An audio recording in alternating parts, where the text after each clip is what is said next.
Sí, buenos días, buenas tardes a todos y todas. Les saludamos en esta mesa sobre liderazgo femenino. Nos acompaña, la mesa se llama Liderazgo Femenino desde distintas perspectivas. Vamos a tener la mirada de la ciencia, de la política y de la literatura. Para ello nos acompaña Ivonne Torres Atencio. Ivonne es licenciada en farmacia, tiene una maestría en ciencias biomédicas otorgada por la Universidad de Panamá y además un doctorado en farmacología por la Universidad Autónoma de Barcelona. También tiene formación en educación superior en el Instituto Centroamericano de Administración y Supervisión de la Educación, ICASE. Entre la experiencia laboral de Ivonne, fue directora de Departamento de Farmacología y profesora titular de Farmacología en la Facultad de Medicina de la Universidad de Panamá. Actualmente es investigadora asociada de Indicasat en el área inmunoalergia respiratoria, biotecnológicos. Ha publicado diversos artículos de investigación en revistas indexadas. Es investigadora y coordinadora de proyectos de investigación y de extensión financiados por Senacid. Además, forma parte de distintos gremios científicos y es integrante y a la vez fundadora del movimiento Ciencia en Panamá desde el año 2016. También tendremos con nosotras y nosotros a Walkiria Chandler Dorsey. Ella es abogada, egresada de la Universidad de Panamá, con posgrado de la Universidad de Salamanca y maestría de la Universidad Carlos III de Madrid. Cuenta con una especialización en docencia superior de la Universidad Marítima de Panamá y estudios de maestría en gestión y auditoría ambiental por parte de la Universidad Internacional Iberoamericana. Además, tiene un diplomado internacional en liderazgo y estrategias electorales para mujeres, cursado en la Universidad Latina, y su titulación más reciente es Global Competitiveness Leadership Program de la Georgetown University de Washington, Estados Unidos. Ha ocupado puestos en el sector público y en el privado relacionados con el tema ambiental, y actualmente es la secretaria legal del Centro de Estudios Afropanameños y diputada suplente electa de la República de Panamá y segunda vicepresidenta de la Asociación de Diputados y diputadas suplentes en el periodo 2019-2020. Nuestra última panelista es Corina Rueda Borrero. Corina es escritora, abogada, feminista y activista de derechos humanos. Fue ganadora del Premio Nacional de Poesía Joven Gustavo Batista Cedeño en el año 2017 con Ayer será otro día. Y segundo lugar del Premio de Poesía León A. Soto en el 2019 con Las paredes no acaban. Adicionalmente publicó su poemario Insoportables bajo el sello editorial salvadoreño La Chifurnia en el año 2018. Su trabajo poético ha sido traducido al árabe, inglés y francés y en conjunto con sus artículos de opinión ha sido publicada en revistas, periódicos y blogs en Iberoamérica y Marruecos, destacándose la revista centroamericana Casi Literal y el diario La Prensa. Como activista abogada por la igualdad de género, la democratización de la cultura y el empoderamiento ciudadano contra la corrupción y las desigualdades, por su labor recibió en el año 2018 el reconocimiento Joven Sobresaliente de la JCI por su contribución a la niñez, paz mundial y derechos humanos. Actualmente estudia una maestría en género, política y desigualdad en la London School of Economic and Political Science con la prestigiosa beca de Chiflin 2019-2020, es decir, Corina nos acompaña desde Londres. Para dar inicio a este conversatorio vamos a explicar un poco la metodología, vamos a tener una guías de preguntas generadoras, pero también el público, quienes nos están viendo a través de Zoom y YouTube, pueden compartir sus preguntas que van a ser abordadas al final. Las panelistas tendrán un periodo de 5 a 10 minutos, máximo 10 minutos, para atender cada pregunta, y al final tendremos un saludo. Exactamente vamos a estar finalizando a las 6:50 p.m. Bueno, la primera pregunta para las panelistas, el primer bloque es sobre el significado de liderazgo. La mesa se llama liderazgo femenino, liderazgo de las mujeres. Entonces, en este sentido me gustaría que Ivonne Torres nos expusiera, nos comentara qué significa ser una mujer líder, una mujer lideresa en las ciencias. ¿Nos podrías contar qué porcentaje de participación tenemos las mujeres en ese ámbito? Te doy la palabra. Hola, buenas tardes a todos. Muchas gracias por acompañarnos en esta mesa y esta oportunidad increíble de compartir con otras mujeres en diferentes áreas. Pues voy a compartir con ustedes la pantalla y a mostrar cierta información de lo que me estás preguntando, Jenny. Y básicamente, nosotros hablamos de liderazgo en ciencia en términos de muchísimas cosas alrededor de ella, porque no es un solo campo, hay muchísimas ciencias y muchísimas áreas de la ciencia, y las mujeres en particular poco a poco han ido ganando espacio. No hace menos de unos 40 o 50 años, las mujeres eran figuras ocultas detrás de los directores de muchos laboratorios y de sitios de investigación, por lo que mucho de su trabajo quedaba solapado en la sombra, y los títulos o los premios o los reconocimientos eran principalmente para los directores de esos institutos o de esos laboratorios de investigación que eran hombres en su momento. Poco a poco y por las diferentes luchas en términos de equidad y demás, las mujeres han ido dándose a conocer y dando a conocer su trabajo, y hoy día todavía seguimos rescatando figuras ocultas. Se sabe bien que la única la única persona que ha ganado 2 premios Nobel en diferentes áreas ha sido una mujer, Marie Curie, pero ha habido muchas otras mujeres que en sus diferentes áreas han quedado rezagadas en el área de las ciencias específicamente. Cuando hablamos de Panamá en términos de ciencia, nosotros podemos ver que la CENACID en el 2018 sacó un reporte que es conocido como Diagnóstico de Género sobre la participación de las mujeres en la ciencia en Panamá, cuyas autoras son la doctora Eugenia Rodríguez Blanco, Nadia de León, Yolanda Marcos Serra, Sara Cámara Cañizares. Y en este reporte nosotros encontramos que la proporción que hay de mujeres en ciencia va decayendo a medida que van creciendo o que se va acortando el área de estudio. En parte por eso. Sabemos muy bien que en las áreas de licenciatura hay una gran proporción de mujeres, y de hecho se habla de un 60% de mujeres en las áreas de carreras en las licenciaturas. Pero cuando ya hablamos de maestrías y doctorados, esta proporción disminuye a un 40%. Y en las áreas de ingeniería pueden encontrarse un 25% de mujeres. Cuando ya nosotros vamos a los sitios de los llamados techos de cristal en las direcciones, las rectorías de universidades, la dirección de institutos de investigación e inclusive de la misma Secretaría de Ciencia y Tecnología, encontramos muy pocas mujeres, por decir casi, las contamos con una mano y nos sobra.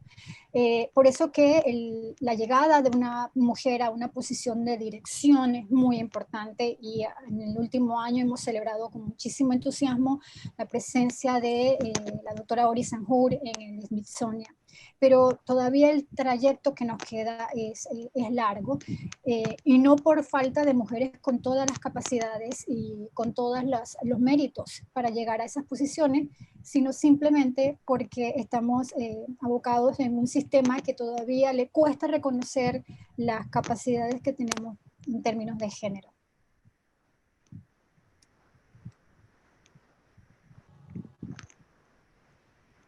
Gracias. Sí, gracias Ivonne por compartirnos. Bueno, efectivamente da un panorama bastante claro sobre cómo es la participación de las mujeres en la ciencia, y luego vamos a estar abordando esos retos, o sea, lo que consideras desde tu perspectiva los retos. Vamos a pasar con Walkiria. Recordamos que Walkiria es diputada suplente de la Asamblea Nacional de Panamá. Y para dar un contexto, en la asamblea de 71 escaños, 40 están ocupados por mujeres, de escaños principales. En caso de las y los diputados suplentes, son 29 mujeres quienes están ocupando estos cargos. En tu caso, Walkiria, eres una mujer joven, afrodescendiente, que además ha ingresado a la Asamblea en este periodo por libre postulación. Entonces, en ese contexto nos parece muy importante que nos puedas compartir qué ha significado para ti incursionar en la política. Te doy la palabra, Walkiria.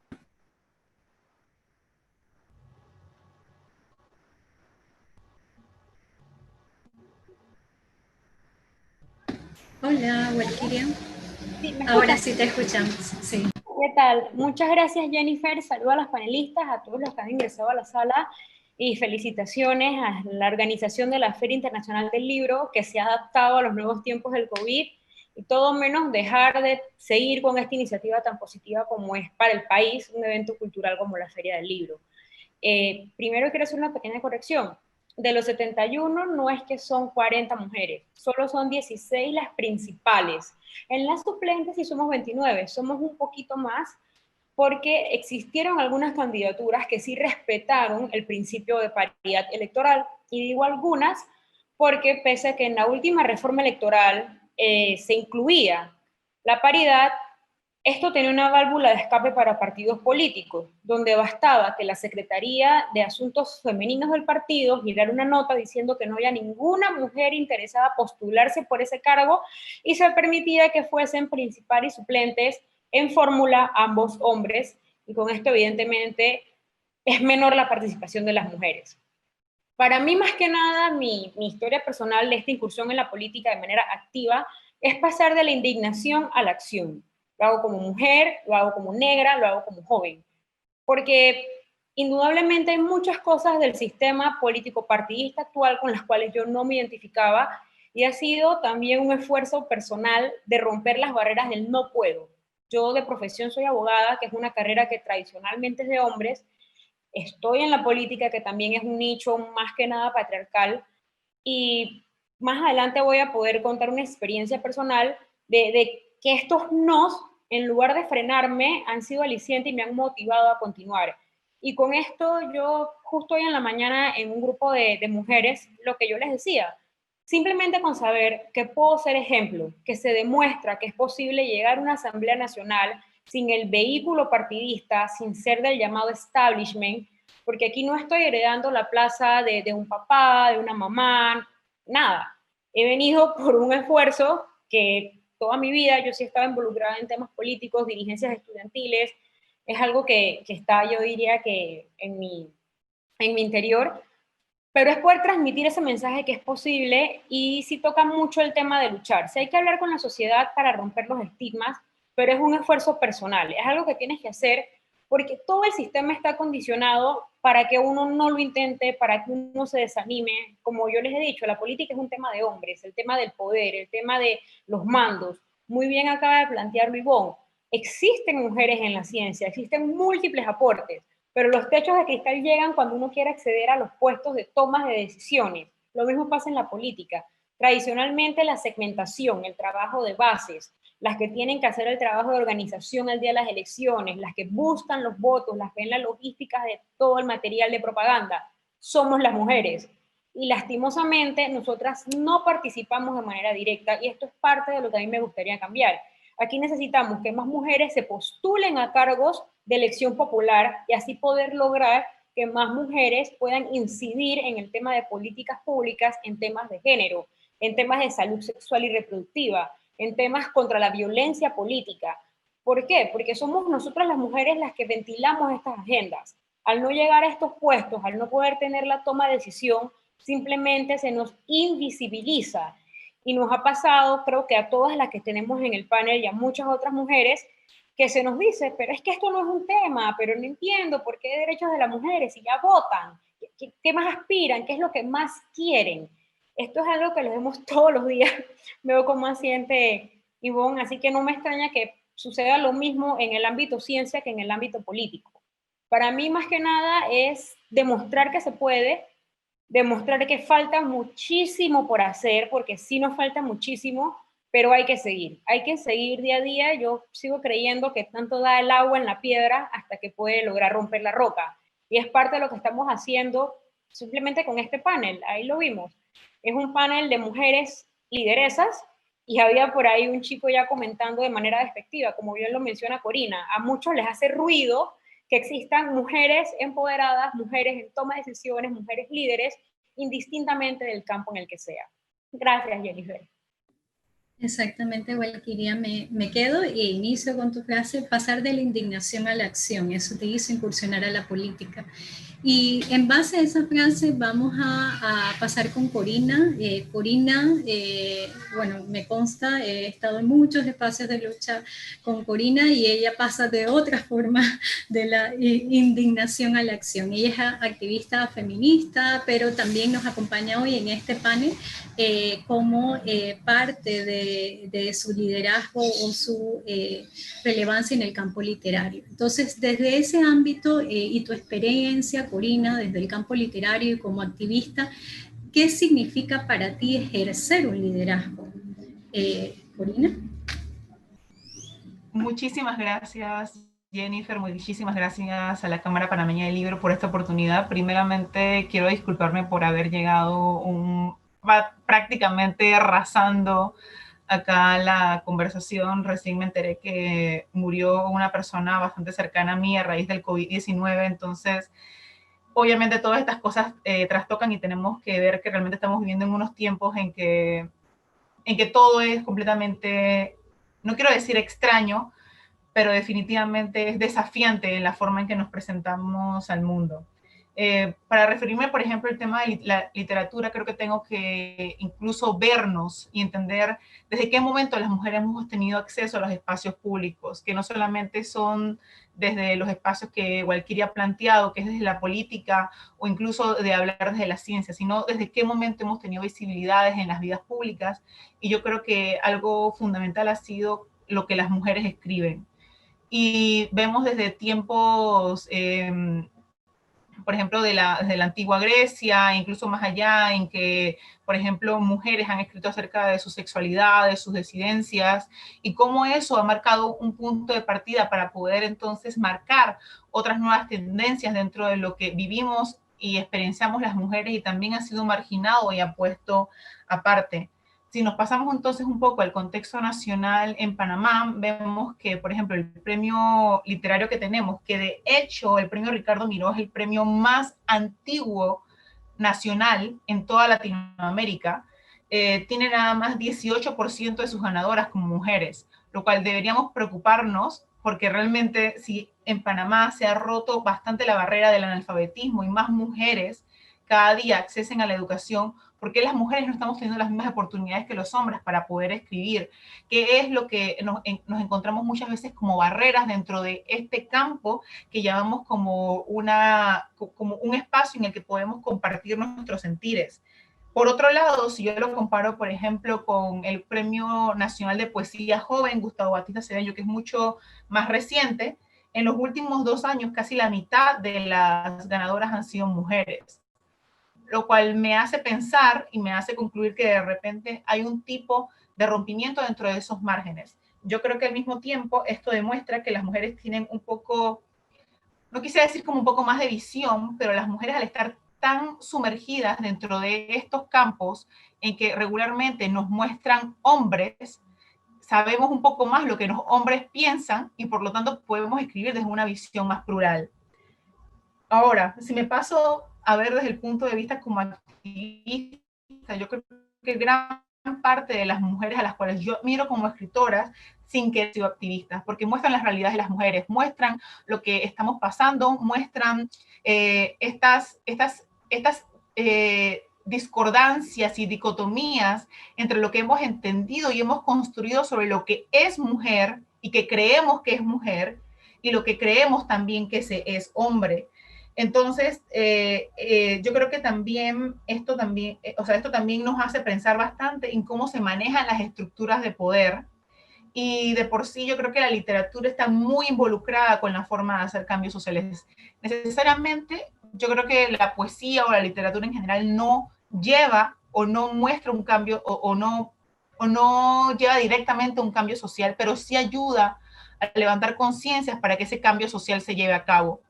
Yo creo que esa es la gracia de poder escribir y poder llevar a cabo estos espacios para que las personas y especialmente las mujeres podamos expresarnos.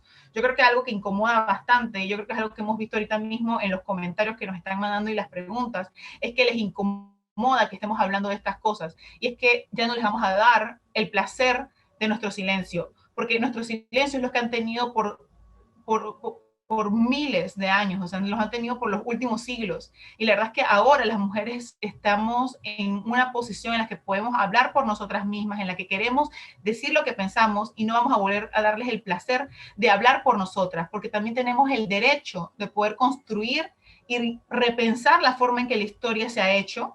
Y yo creo que justamente para eso es que tenemos que comenzarnos a ser dueñas de la palabra, esa palabra que también nos pertenece y también es un territorio que debemos conquistar.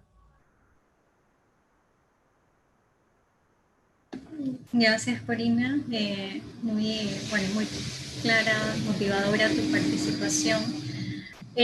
Bueno, hablas que es un territorio que hay que conquistar la literatura, hay que conquistar las ciencias, hay que conquistar la política, y eso es parte del cambio, o sea, de los pasos que se necesitan para generar estos cambios, ¿no?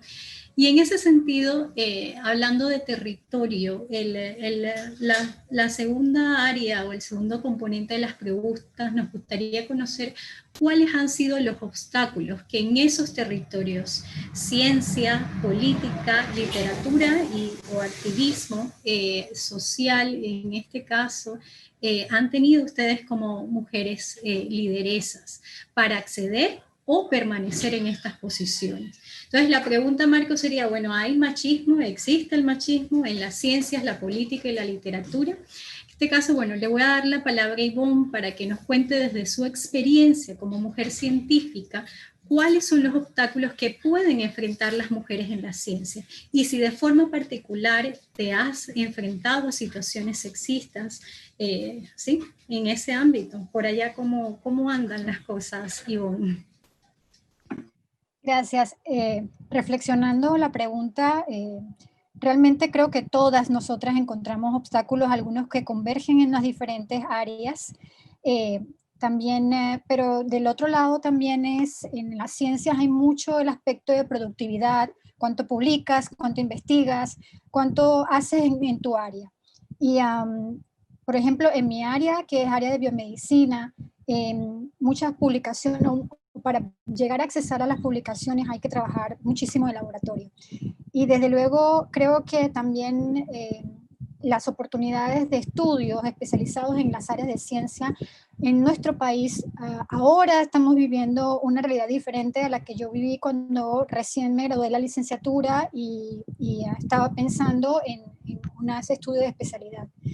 Y ¿por qué? Porque en su momento yo soy madre de dos chicos ya adolescentes, pero en su momento, claro, todo el sistema que había alrededor de uno decía, pues ya tienes un título, ahora ¿cuándo te casas? Bien, te casas, ¿cuándo tienes un hijo? Si tienes uno, ¿cuándo tienes el otro? Que no lo vayas a dejar solito. Y mientras tanto va pasando tu vida, pero también tienes esa pasión por lo que estudiaste, porque hay mujeres que sí tienen el hecho de ser madres y demás, hay otras que no, y hay que respetar eso. O sea, nosotras no venimos a este mundo solamente por el fin de reproducción. Si es una cosa que se da, porque realmente estamos preparadas y porque realmente encontramos a la persona que queremos nosotros compartir, está bien, pero si no, también.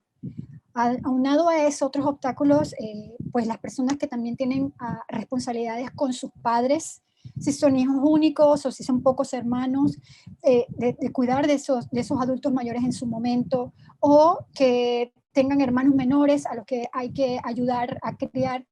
Esos son obstáculos, y dependiendo del estatus socioeconómico, la educación es realmente la diferencia entre el círculo de pobreza y poder salir de ese círculo. En lo particular diré, para yo irme a estudiar mi doctorado, yo me fui con mi hijo más pequeño y tuve que dejar a mi hija de 5 años aquí. Y realmente fueron 4 años lejos de mi tierra, lejos de mi familia, principalmente de mi madre y mis hermanas, porque es un poco matriarcal de decirlo. Y la fortaleza que me daba a mí cada día decir, Dios, que este esfuerzo valga la pena, me la daban esas criaturas que yo quería darle de ejemplo. Pero también cuando uno regresaba y veían eso, había personas que no lo decían de frente, pero pensaban qué mala madre que es, cómo pudo dejar a los hijos o tal. Y a las finales yo siempre decía, o sea, si ellos me juzgan, si soy buena o mala madre, son mis hijos, no los demás. Porque una cosa es las luces de afuera y otra son las luces dentro de tu casa. Y en el plano ya de trabajo y demás, cosas, por ejemplo, claro, la maternidad o el posparto y lo demás que podían quitarme ciertas habilidades, podrían quitarme habilidades físicas, pero no mentales. Entonces, realmente cambiar ese paradigma de que la maternidad cambia todo es también una brecha que se ve muchísimo en ciencias y que luchan muchísimas científicas por poder compaginar la vida familiar con la vida en el laboratorio y ser productivas. Y justamente uno ve las diferencias de los años de productividad de las mujeres cuando estamos con los niños y demás, reduce un poco versus las pares que no tienen hijos y pueden avanzar. Pero llega un momento en que esos niños crecen y es cuando tú tienes muchas más ganas todavía de dar la milla extra. Y algunas veces eres juzgada entonces en términos de tu edad. Y que ya a esta edad no vas a tener las mismas energías que tenías en el pasado. Entonces siempre vamos a encontrar una que otra obstáculo, y es por eso que todavía nosotros tenemos que luchar por cambios sociales y cambios políticos que permitan tener, y no tanto la igualdad, sino equidad, o sea, trabajar en términos de equidad. Gracias, Jen.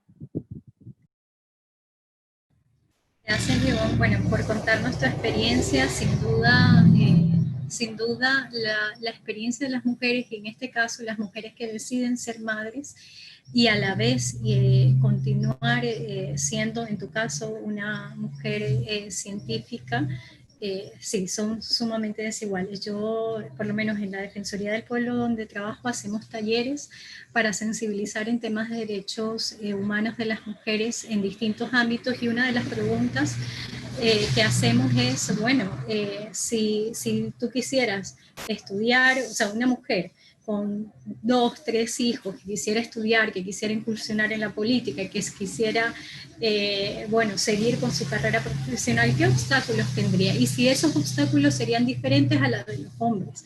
Y ahí hay un velo, digamos, que se va abriendo, de que en realidad persisten muchas diferencias y que los obstáculos a vencer pueden ser muchísimos mayores, por el hecho de que hay que continuar trabajando en la corresponsabilidad, en que los hombres asuman ese papel, en que el papel del cuidado también sea el centro de la vida y también tenga esa importancia, ¿no? Para que la maternidad realmente no tenga que ser una carga.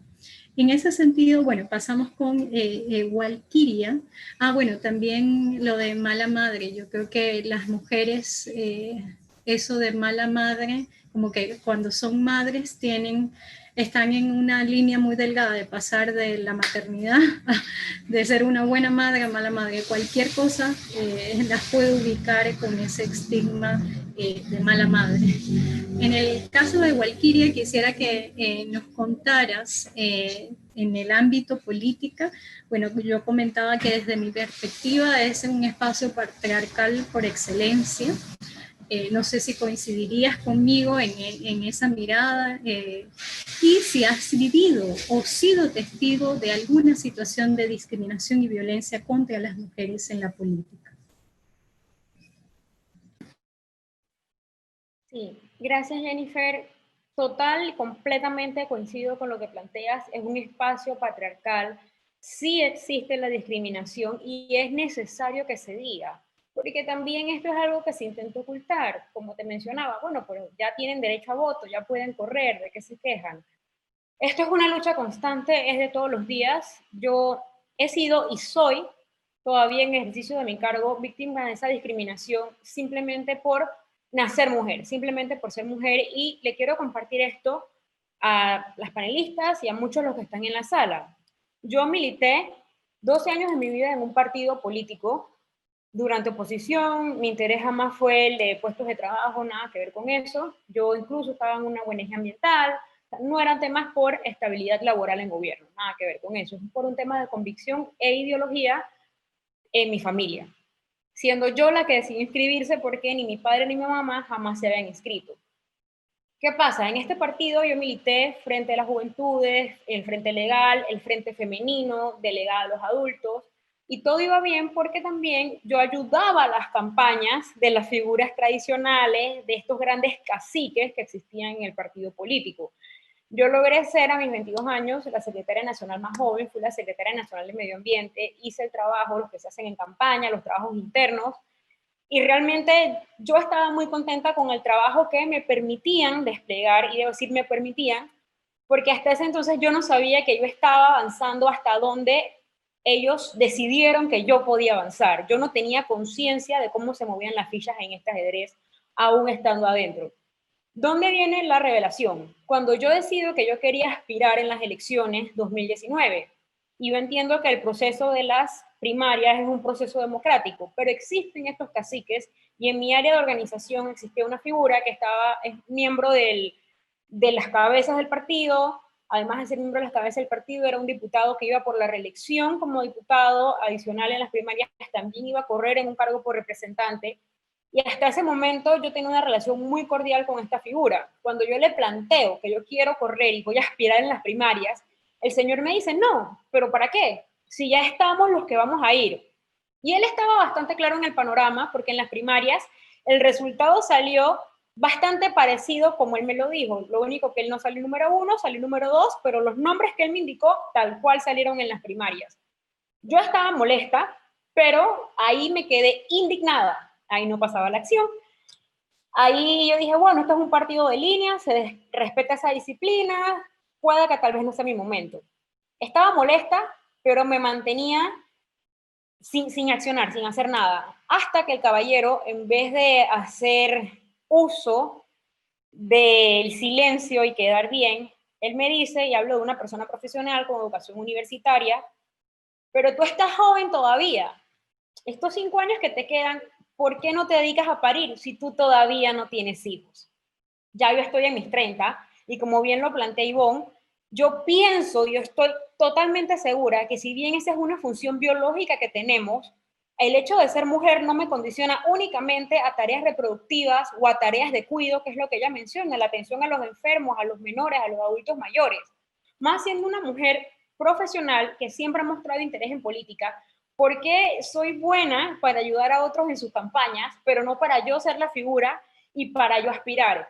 Es ahí cuando yo entendí que definitivamente gran parte de los ideales y lo que a mí se me había planteado en mi casa, de lo que fue este partido político otrora cuando se fundó, a la dirigencia que lo ha carcomido actualmente, no me representaba, no me identificaba, y ahí es donde, por eso llevo la frase, yo he pasado de la indignación a la acción, porque dije, ¿saben qué? Ahora yo voy a correr. Con o sin dinero, con o sin partido, pero yo voy a correr, yo voy a aspirar, porque no me pueden limitar. Eso es algo que por ser mujer, yo no tengo que estar amarrada a una cocina, a una casa, o ser simplemente una fábrica de bebés. A mí eso no me hacía sentido, y empiezo a correr, y ahí empieza el bullying político. Tú no vas a salir, no tienes partido político, se necesita una estructura, no eres de plata, no tienes padres que hayan sido políticos, incluso se van a la parte técnica y dicen, mujer negra, no vas a salir. Este circuito siempre tiene otro tipo de figuras. Y como lo mencioné en mi intervención anterior, para mí todo esto fue combustible. Todo esto fue el carbón que yo pude catalizar y dije, yo voy a salir y voy a salir bien. Y ahí logramos salir. Yo soy la suplente independiente de Gabriel Silva en el circuito 87. Tuve la suerte de encontrarme con un hombre que es feminista, que me respeta, que me da el lugar. Hoy en día lo pueden ver. Yo soy una de las pocas suplentes que tiene voz, que habilitan, que ha presentado proyectos. Incluso Gabriel pidió la Comisión de Asuntos de la Mujer, Juventud, Familia, Niñez, y soy yo la que está asistiendo a estas comisiones sin ningún sesgo. Yo no voy a las comisiones y él me dice, ok, tu camino es este. Él me ha dado esa libertad porque él también entiende la lucha que yo he tenido en los temas de género a lo largo de toda mi vida, y yo le fui sincera, yo le conté, yo mira Gabriel, yo no soy la figura decorativa, no es que me quieres porque soy negra para jalarte un bolsón de votos que probablemente no te identificas. Si yo voy a correr contigo, yo voy a ejercer el cargo de la mano contigo. Y siempre fue así. Somos una fórmula, fui su compañera de fórmula y sigo acompañándolo ahora en la asamblea. No es simplemente necesito una mujer por la cuota de paridad, porque yo le dije, si me quieres de florero, mejor ni me anoto, no te voy a firmar porque no soy yo la que te va a servir. Y en este tema de la violencia, lo que encontramos en el tema de ser mujer en organismos de poder o estratos tradicionalmente patriarcales, me surge ahora. Voy para 2 meses en 2 días de que yo me hice el Big Shock o el Gran Corte. Yo toda mi vida no, pero más de 20 años yo tuve el cabello alisado. Fue una decisión que en su momento mis padres consideraron que era lo adecuado, porque incluso hasta las maestras decían, pero es que me traen a esta niña despeinada o ella no puede usar moños. No estoy despeinada, por Dios, mi pelo es afro, mi pelo es así, me crece hacia arriba, y las trenzas tienen toda una tradición en los pueblos afrodescendientes, pero era algo cuestionado cuando yo estudiaba en primaria y secundaria. Yo entiendo y no juzgo el proceso del alisado o de aplicar el relajante, pero me tomó más de 20 años entender que yo podía estar en mi ámbito profesional y en mi ámbito político siendo vista más allá de un estilo de cabello. Hace poco le dije a mi mamá, mami, si a mis 33 años, con los logros que he tenido académicos, profesionales, alguien me va a juzgar por mi peinado, yo no he hecho nada. Apague y vámonos, porque no estoy haciendo nada, si simplemente estoy donde estoy, porque tengo un bonito blower y puedo luchar contra el frizz de la humedad panameña. Entonces, me corto mi cabello y me ha pasado en la asamblea, un diputado en estos días que estuvo habilitada en el pleno, me dice, diputada, ¿puedo conversar con usted? Yo, sí, claro, pensando que me iba a hablar un tema político de un proyecto. Y muy enojado este colega, y es colega porque ni siquiera es mi amigo, me dice, no, yo quería conversar con usted. Me molestó mucho que te cortara el cabello. A mí no me gusta cómo le queda el cabello corto. Yo suelo ser bastante política, pero mi cabello y mi cuerpo es mi decisión. En mi cuerpo mando yo, y mi corte de cabello no afecta con ninguna de mis funciones. Se me fue todo lo político y le dije, diputado, con mucho respeto, a mí no me gusta su rostro y usted lo usa todos los días. Fin de la conversación, hasta ahí ese señor se metió conmigo, pero sí me ha pasado que muchos colegas incluso me han hablado de esto. Inclusive me han dicho que si finalmente me he liberado y he salido del closet aceptando mi lesbianismo al cortarme el cabello, porque al ser una mujer política, al tener una agenda de género y contra la discriminación, simplemente tratan de reducirlo y decir, lo que pasa es que tú tienes un problema de orientación sexual. Y yo digo, pero ¿en qué país estamos y de qué vamos cuando me dicen esto? No soy lesbiana, no hay ninguna incompatibilidad con las que lo sean o los homosexuales, pero ¿por qué tienden a estereotiparnos? ¿Por qué buscan la manera de ataques personales hacia las mujeres a razón de cómo nos vemos en un aspecto físico? Así que sí hay discriminación, sí lo estamos viendo. Ahí hay hombres, incluso de cargos electos, que se han hecho la banda gástrica, que se tiñen el cabello, y yo no veo que la sociedad los cuestione tan duramente cuando una mujer se hace algún cambio cosmético. Entonces, esto es algo con lo que también tenemos que incidir, tenemos que luchar, y en este caso, gran parte de mi rebeldía es levantarme todos los días, tal como soy, ir a la asamblea, seguir hablando, seguir con mi agenda, y que ellos vean que no me van a poder limitar o no me van a hacer sentir malo, como dice mi madre, no me van a chicopalar a razón de mi etnia, de mi género, ni de mi espacio físico. Gracias. Gracias a ti, Walkiria. Bueno, no sé, escuchándote, pienso que por eso necesitamos mujeres allí, pero también mujeres, y quizás yo voy a dejar una pregunta para hacer trampa al final, para el periodo de preguntas. Por eso necesitamos mujeres en esos espacios, pero también mujeres con una conciencia de género, con una conciencia de las problemáticas que nos afectan particularmente a las mujeres, y la vía desde la perspectiva de género, la mirada para abordarlo. Bueno, voy con Corina. Corina, en el campo literario ya nos diste un panorama de cómo están las mujeres en esa área, digamos, la invisibilidad, la subrepresentación, que también hay, miren que hay, o sea, parecen campos totalmente distantes, ciencia, política y literatura, y vemos que muchas de las situaciones, tanto la participación como luego los obstáculos, han coincidido muchas en ello. Entonces, desde el campo literario, ¿cuáles serían, desde tu perspectiva, las dificultades o obstáculos diferenciados que enfrentan las mujeres? Corina. Muchísimas gracias nuevamente por el tiempo. Me encanta haber podido escucharlas todas antes, justamente porque una de las cosas que quería decir es que uno de los temas que toma en cuenta la literatura y que toca sobre todo las mujeres que participan en esta área, son todas las cosas que han mencionado, desde temas de la identidad cultural, sobre cómo se sienten con respecto a sexualidad, a los espacios en los cuales se enfrentan, la obligatoriedad de la maternidad. Todos esos son espacios que tocamos dentro de la literatura y que son temas de crítica. Y por eso es que, vuelvo y repito, yo creo que regularmente cuando las mujeres escriben sin quererlo y sin ser ese su propósito, y su propósito, se convierten en activistas, porque están tocando cosas que regularmente los hombres no han querido ver o lo han visto de una forma muy sesgada. Yo siempre me remito bastante a este Flaubert, cuando Flaubert le preguntaban que quién era Madame Bovary, él decía, yo soy Madame Bovary, yo soy Madame Bovary, pero la Madame Bovary que él representaba, la mujer que él representaba, formaba parte de estos cánones androcentristas en los cuales se mostraba a la mujer, en que era una mujer adúltera, una mujer promiscua, la que engañaba al pobre marido y el marido quedaba apartado. Entonces creo de que esos mismos cánones se replican dentro de las discursivas masculinas que vemos a todo nuestro alrededor. Yo creo que las mujeres, y sobre todo me refiero, por ejemplo, cada vez más reciente, gracias a las mujeres que nos han antecedido, que han hablado desde su sexualidad, han hablado sobre todos estos temas que les he mencionado, nos han dado los espacios para poder llevar nuestras cargas sociales al tema literario y poder poner nuestros pensamientos por escritos. Yo como feminista decolonial que me considero, yo creo que parte de nuestros pensamientos y nuestra forma de ver el mundo es también poder contar desde nuestra perspectiva nuestras narrativas, y esas narrativas también están basadas en la forma en cómo hemos sido vistas y se nos han entendido.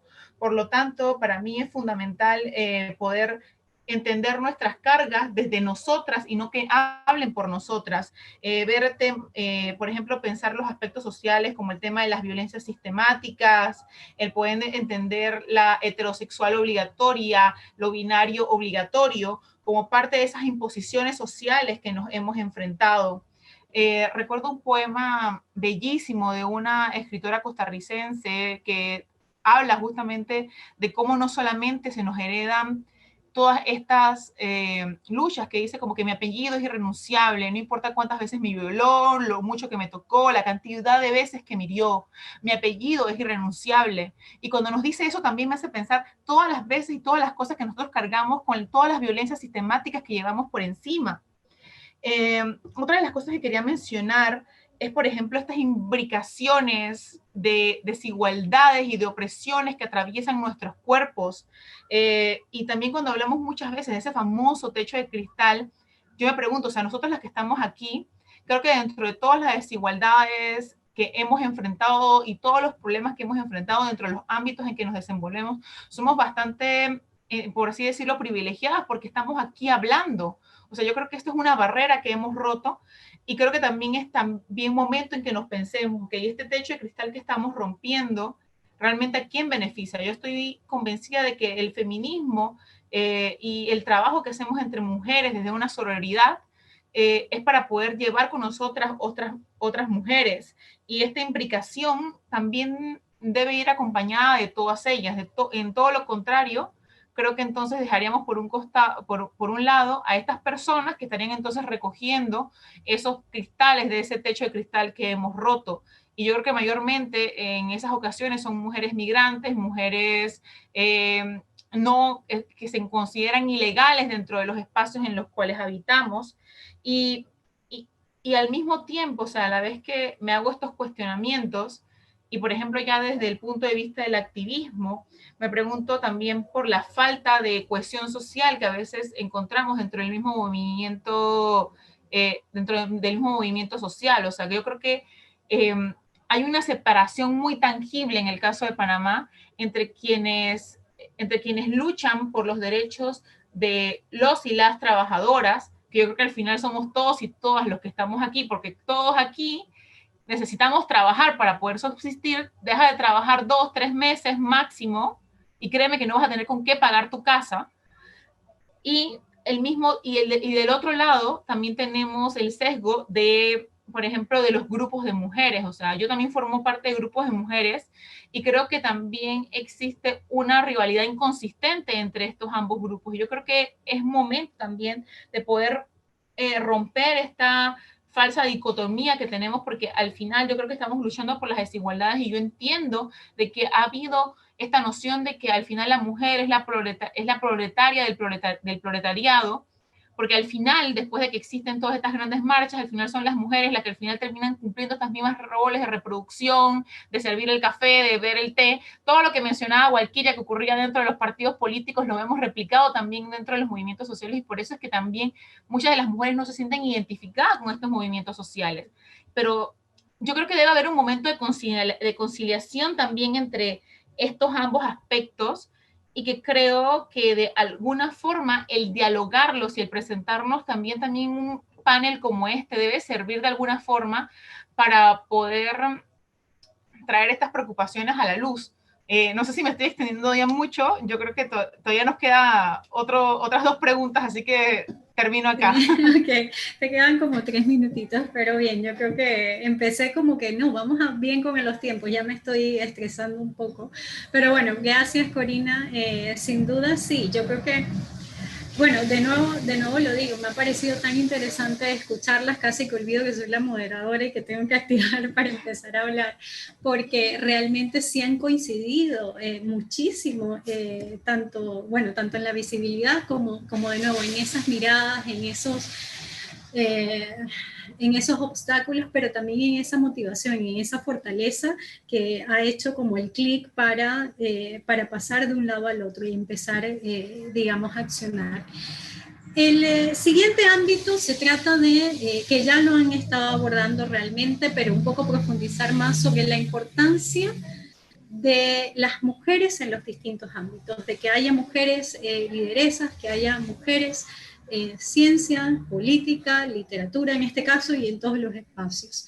En el caso de Ivonne Torres Atencio, Ivonne es cofundadora del movimiento Ciencia en Panamá.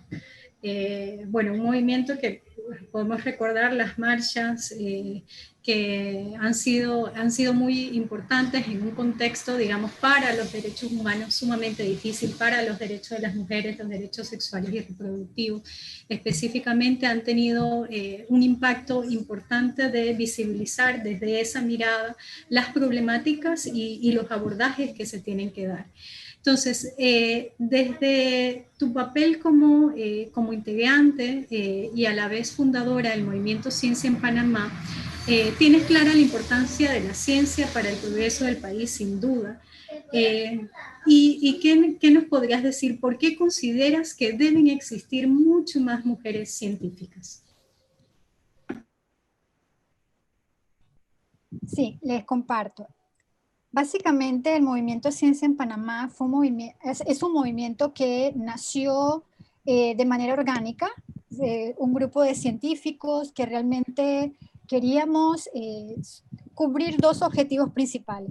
Uno, visibilizar la ciencia y otro, que la ciencia sea tomada en cuenta en la toma de decisiones de políticas públicas.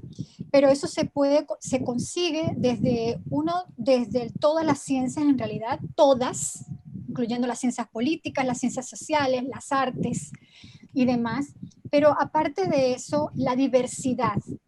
O sea, la ciencia también tiene cara de mujer, la ciencia también tiene cara de minorías, la ciencia también tiene cara de toda la comunidad LGBTI, o sea, la ciencia somos todos. Entonces hay que tomar en cuenta de que la visibilización de ella, pero también de ser tomada en cuenta para la generación de políticas públicas, generó entonces esta capacidad de reunirnos de todos estos científicos, unos que ya estaban aquí en Panamá y los que han ido llegando poco a poco con sus doctorados o sus maestrías de la diáspora, y realmente vemos que somos necesarios. Todas las ciencias son necesarias en este país para el progreso, no una en particular. Claro, Panamá tiene, por su posición, por el estilo de su economía, por lo que producimos o dejamos de hacer, tiene sus áreas prioritarias. Pero justo eso se ha logrado también en el aspecto de la transversabilidad y de la colaboración. Hace unos días leía sobre la colonización de la ciencia, en donde realmente ves que hay una alta tasa de publicaciones en donde los países nórdicos de Europa son la mayoría de los artículos, y sobre todo en revistas de mucho impacto, y que los latinos o las personas de los países en vías de desarrollo, los científicos en vías de desarrollo, muchas veces no son necesariamente los primeros autores o los autores más importantes del artículo, pero algunas veces son artículos que hablan de realidades de nuestros países. O sea, otros hablando sobre nuestra ciencia, y se llevan ellos la gloria y el nombre, y nosotros le tendemos las facilidades o los datos y demás. Y esto hace que lo que realmente nosotros tengamos que empoderarnos, y el empoderamiento va en todos los niveles, desde muy pequeños, desde niños hasta adultos. Pero todavía hoy día, que estamos en medio de una pandemia, en donde a la ciencia se le está poniendo un reloj para que rápidamente saque las soluciones y nos saque de este problema, sin haberle brindado los recursos, sin haber plantado, sin haber sembrado para poder cosechar hoy día la resolución a todos estos problemas. Por eso es que el movimiento Ciencia en Panamá es un movimiento que ha agrupado una cantidad impresionante de personas, que ha hecho actividades para visibilizar a las mujeres en la ciencia, sobre todo para que las niñas y jóvenes que están en carreras de ciencia y tecnología vean a otras mujeres trabajando desde sus trincheras, pero no solo en su laboratorio o dentro de las aulas, sino saliendo, sino mostrando que nosotras podemos también fuera, sirviendo a la sociedad, brindando todo nuestro conocimiento, porque desde siempre ya viene en nuestro ADN ser administradoras en el hogar, pero cuando salimos y estamos en grupos de investigación o cuando tenemos realmente la pasión por hacer algo, lo hacemos con todas estas ganas, porque las mujeres en la ciencia le trae a esa visión una diversidad, otra manera de ver las cosas. Yo creo que ese es un aporte importante por la que tiene que haber muchas más mujeres en la ciencia, y por eso es que existe un movimiento como Ciencia en Panamá. Gracias, Jenny. Sí, efectivamente. Bueno, hay otras personas, otros científicos que están hablando sobre Panamá, que están hablando sobre Latinoamérica, que están hablando o haciendo aportes para nuestros países. ¿Por qué no? ¿Por qué no entonces empezar a utilizar esa voz? Y claro que sí, yo creo que es fundamental, como lo manifiestas en el caso de las mujeres. Yo creo que la lucha ha sido eso, es decir, tomar la voz, tomar la palabra. Me parece, no sé si Walkiria, algunas, no, fue Corina, no vamos a darle el placer de que sigan hablando por nosotras. Yo creo que sería un poco lo mismo, no vamos a dejar que esos espacios, que las investigaciones sigan siendo tomados por hombres, cuando hay muchas mujeres formándose, muchas mujeres con miradas incluso mucho más inclusivas, más, digamos, completas. En el caso, en el ámbito de la política, vamos con Walkiria. Diversos informes, estudios señalan el impacto diferenciado de las mujeres en el ejercicio de la política. Ya nos compartiste un poco sobre eso. ¿Cuál sería tu perspectiva? ¿Cuál sería tu mirada? ¿Por qué sería importante? ¿Qué consideras?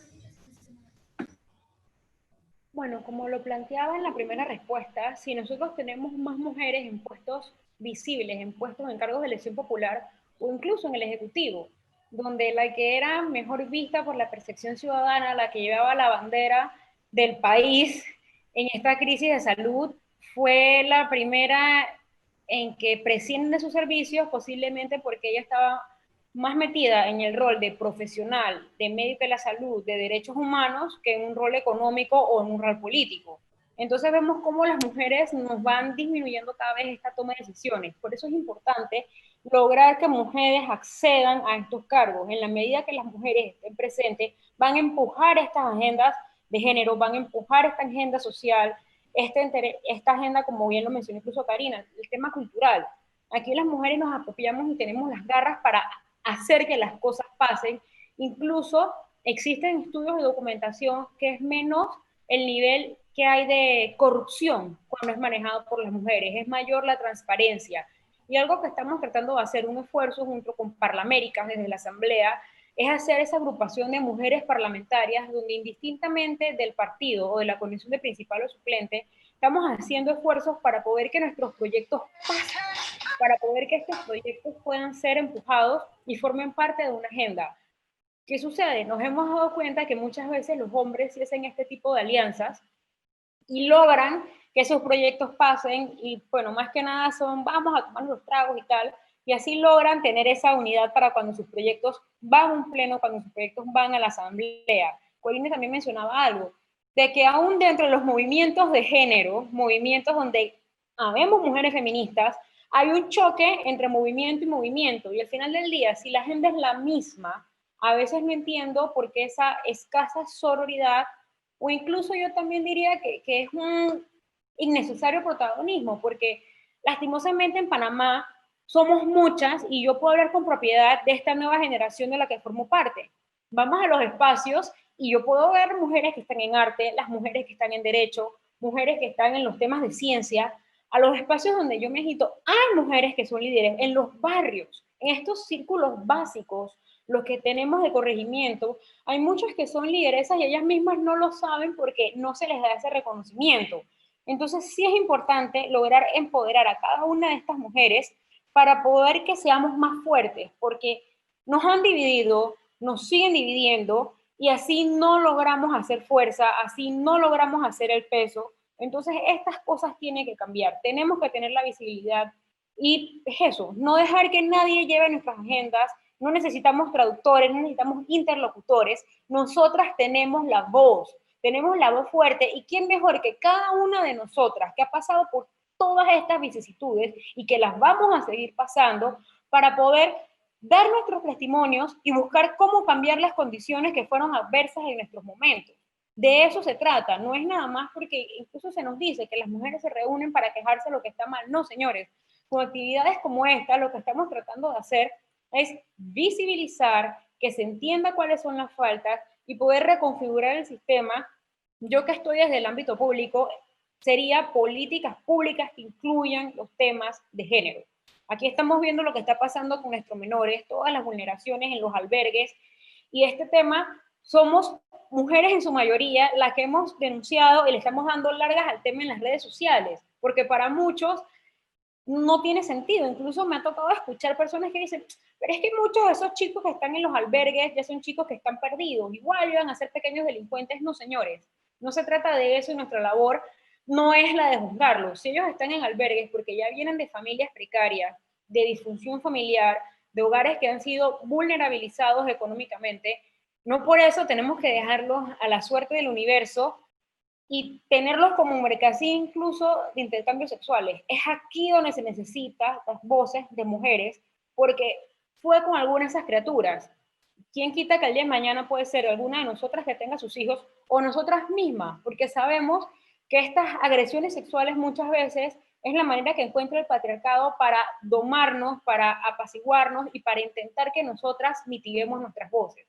En este sentido, simplemente se diría que es importante tener mujeres en los cargos de elección popular y mujeres en la toma de decisiones, porque somos nosotras las que conocemos nuestra agenda y, como bien lo mencionaron, somos nosotras las que tenemos la voz y podemos hacerlo. Sí, sin duda me ha quedado claro que todas tienen mucha voz, mucho que decir. Corina, ¿qué nos podrías decir de las mujeres en la literatura? ¿Consideras que la presencia de las mujeres tiene algún impacto? Ya nos conversaste un poco sobre los temas, sobre cómo se vincula la vivencia particular de las mujeres en lo que escriben. En ese caso, bueno, simplemente ampliar cuál sería, por qué es importante que más mujeres incursionen en la literatura. Muchas gracias por la pregunta. Creo que es muy apropiada, más que todo porque creo que la literatura es un espacio, al igual de todos los otros que hemos mencionado, que ha sido bastante masculinizado y androcentrista. Y es porque, o sea, lo que no está escrito es lo que no se dice. Lo que no se dice no existe. Entonces yo creo que siguiendo esa misma lógica, la literatura juega un papel fundamental para poder no solamente entendernos como un un grupo humano, sino también para poder decir cuáles han sido y cuáles son nuestras preocupaciones.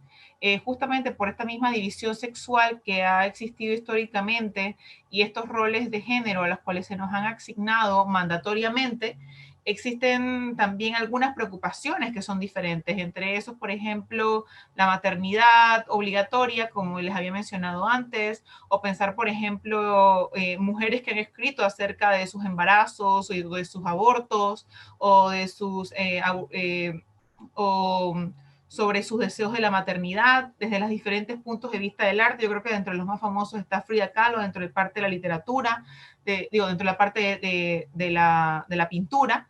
Dentro de la parte de la literatura pienso, por ejemplo, en una Anne Sexton, que hablaba explícitamente acerca de lo que era la menstruación y de otro montón de temas que también han sido temas tabú dentro de nuestra vida cotidiana, porque creemos y sencillamente se nos ha inculcado que la menstruación es algo malo, en vez de pensar de que el 50% de la población va a tener menstruación durante al menos 30 años de su vida, y preferimos sencillamente ignorar de que eso pase.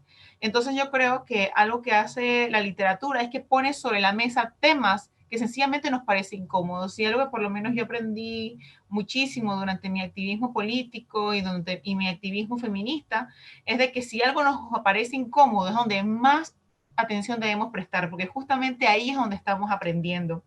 Con respecto por lo menos a la pandemia, yo creo que he estado muy atenta a conversatorios que se han hecho con Centroamérica Cuenta. Yo creo que han sido conversaciones maravillosas y han tomado muchísimo en cuenta la visión de las mujeres. Y algo que por lo menos me hace pensarme es también el espacio que las mujeres tenemos en la literatura y cuál es nuestro rol en ese ejercicio de la palabra. Entonces yo creo que las mujeres lo que han hecho también es que han hablado de cosas que los hombres regularmente no han querido hablar o no han podido hablar porque no tienen esas mismas experiencias.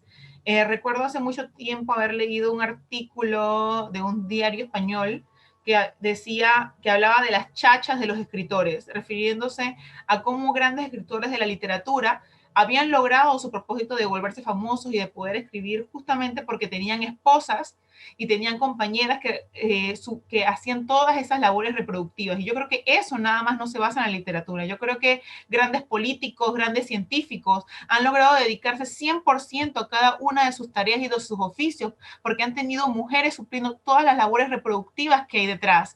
Quienes cuidaban a los hijos, quienes eran los que velaban porque tuviesen un plato de comida, que no se les acabase el café.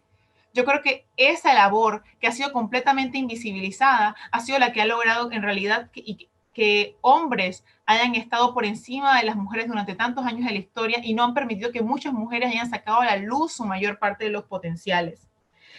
Pienso, y de repente, bueno, creo que me salgo un poquito acá de repente del tema de la literatura, pero no puedo dejar de repente mi lado activista a un costado, pero por lo menos yo creo que hablando específicamente de todo este tema de la pandemia y en Panamá, yo he estado participando en un proyecto en mi misma universidad. Yo estudio en una maestría en género en London School of Economics, acá en Londres, y he estado participando en un proyecto de COVID-19 y género, y parte de las preguntas que nos hemos estado haciendo y investigando específicamente el caso de Panamá es cómo la pandemia y cómo esta división de días entre hombres y mujeres ha afectado a la población panameña.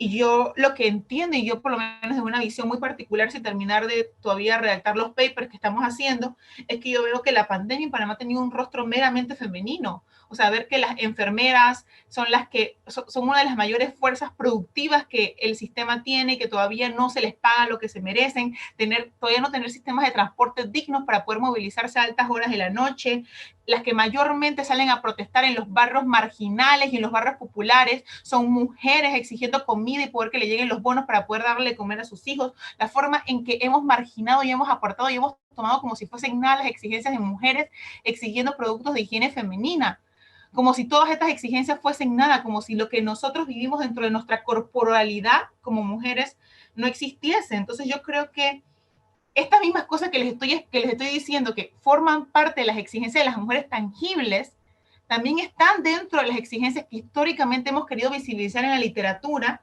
y no han sido vistas, han sido ignoradas. Entonces yo creo que sí, es momento de pensar estos espacios de una forma en que definitivamente tienen incidencia. No solamente es que escribimos por el amor a una musa, se escribe porque son realidades sociales y nos pasan a todas. Gracias. Gracias a ti, Corina, por tus aportes.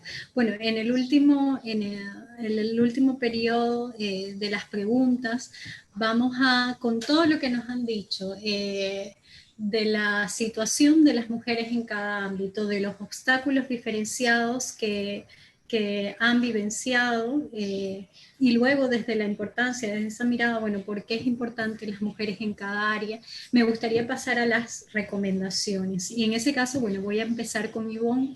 Ivonne, si nos levantamos mañana y tenemos un ministerio de las ciencias, y eres la ministra de las ciencias, ¿cuáles serían, si estuviera en tus manos, realizar 3 acciones puntuales?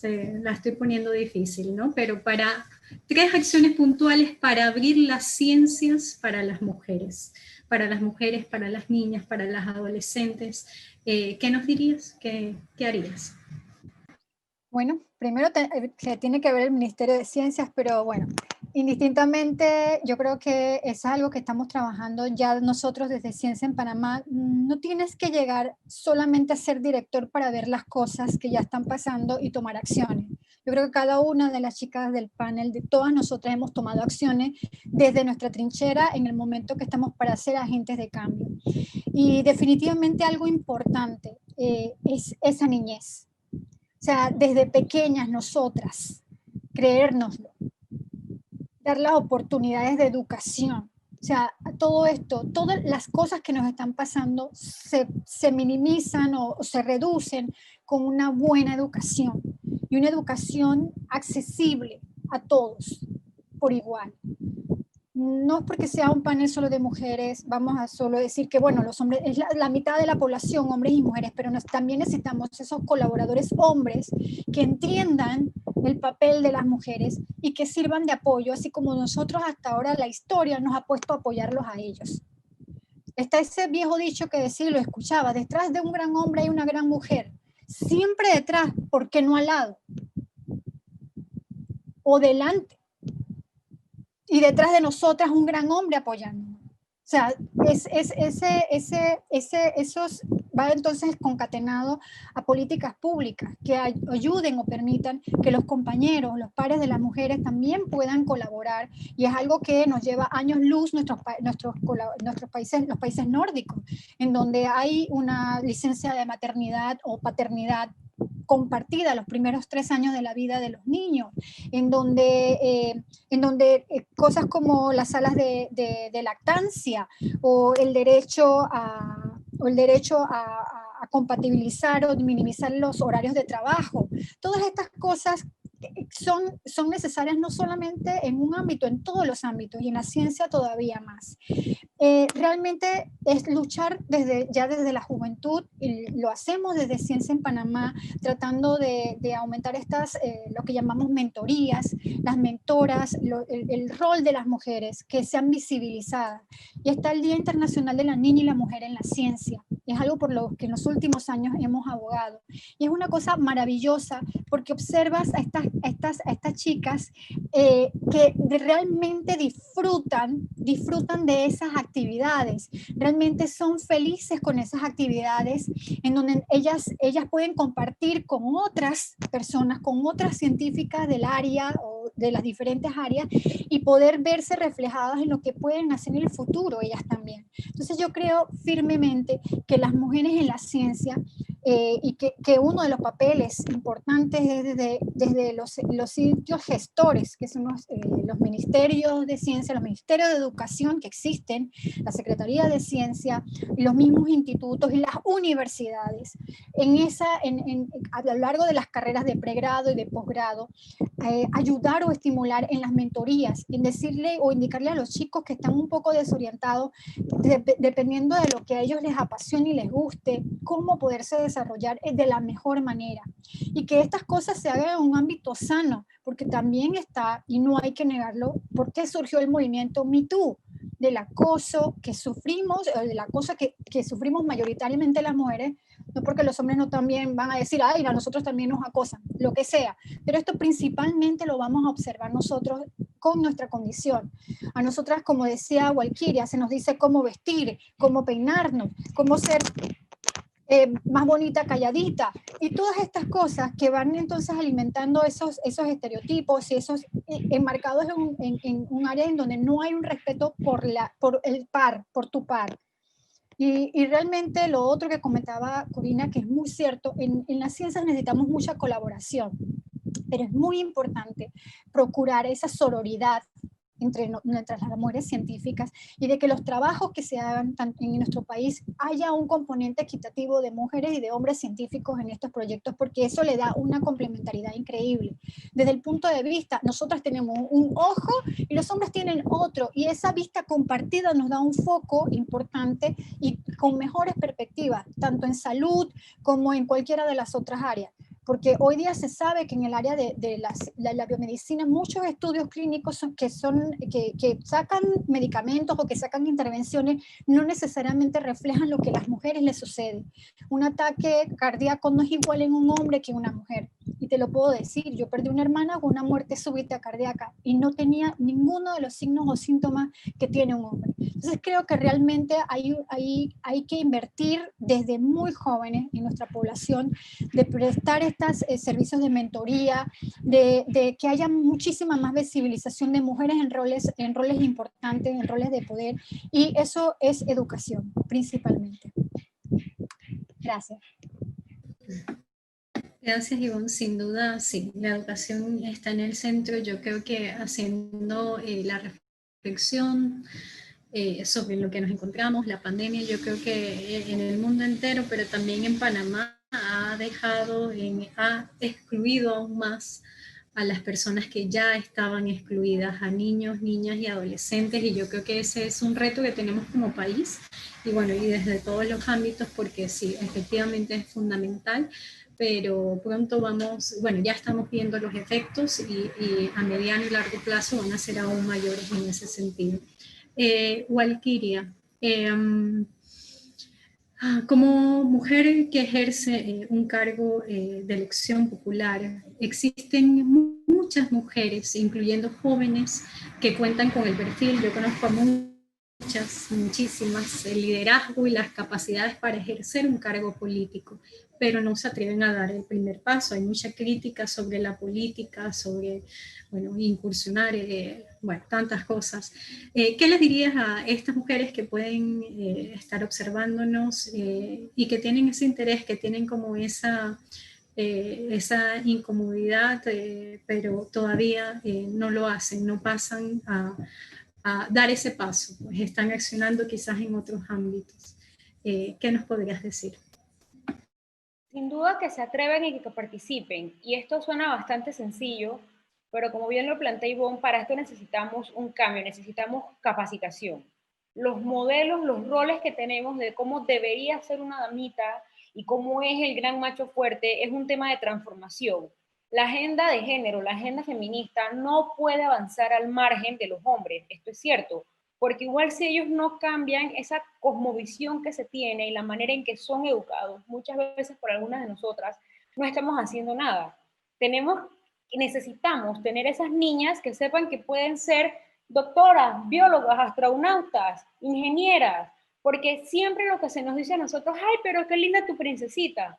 Yo agradezco al universo por los padres que tuve, porque a mí siempre me decían, tú eres inteligente, tú puedes, tú eres capaz.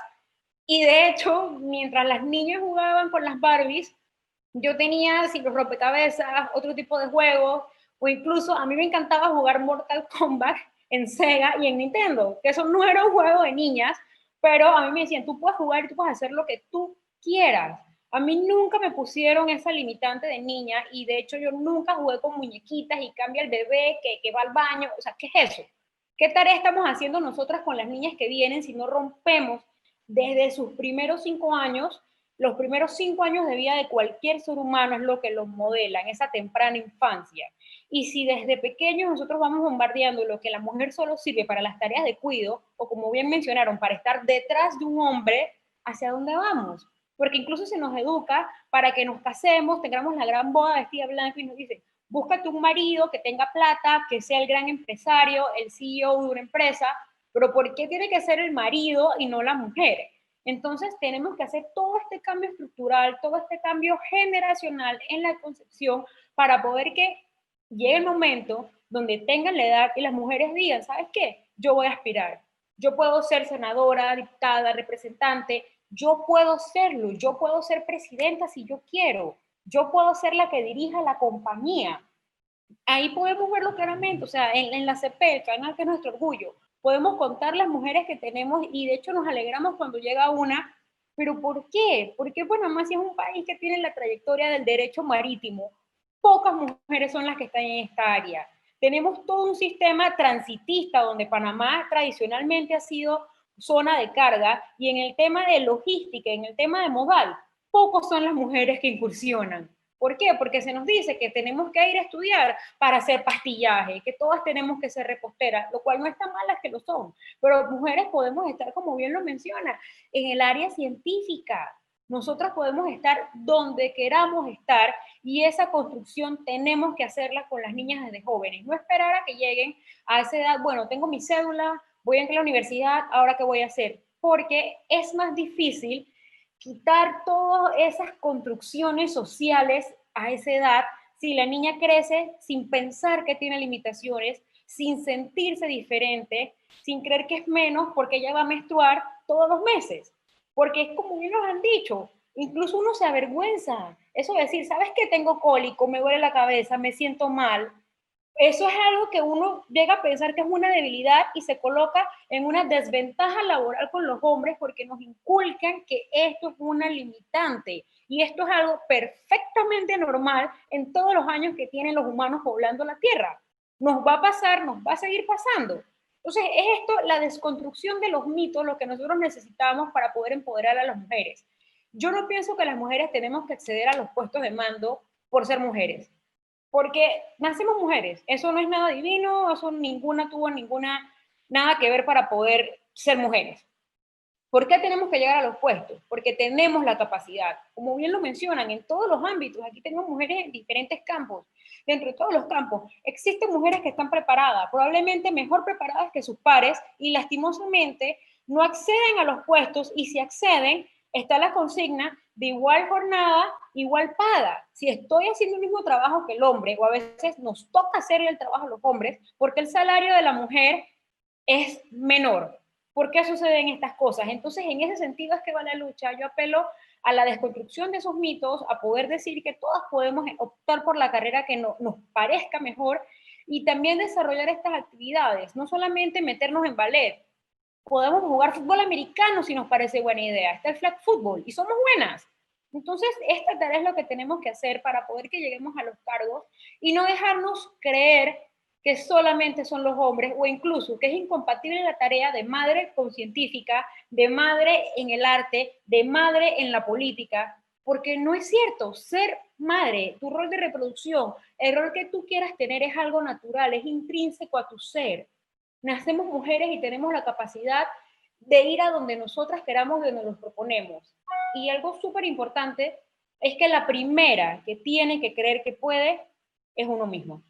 Por más que eventualmente podamos contar en algún momento con una mamá, con un apoyo, alguna amistad, si nosotras mismas no creemos que tenemos ese potencial, la vida se va a encargar constantemente de noquearnos y ponernos en el suelo. Entonces tú tienes que tener ese aplomo, esa entereza emocional y creer en tus capacidades para todos los días levantarte, porque no es fácil. Se lo digo, yo estoy ya en el ejercicio de un cargo, ya pasó el tema de las elecciones, pero todos los días que yo me levanto y voy al trabajo es un reto, porque siempre me quieren recordar que pareciese que yo no pertenezco a ese lugar por A o por B.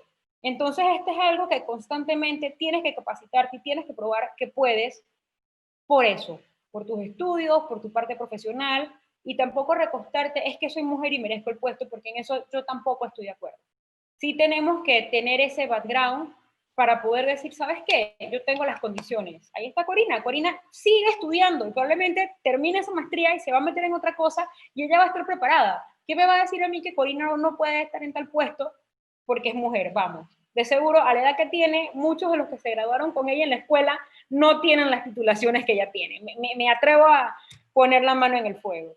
Entonces, de esto va, desconstruir todo eso que nos han hecho creer desde pequeñas y muy de la mano con ese amor propio, con esa convicción interna y con ese fuego, porque el mundo es un lugar muy peligroso para vivir y constantemente nos vamos a encontrar con personas que nos desanimen. Lo raro son foros como estos o lugares que nos digan, tú puedes.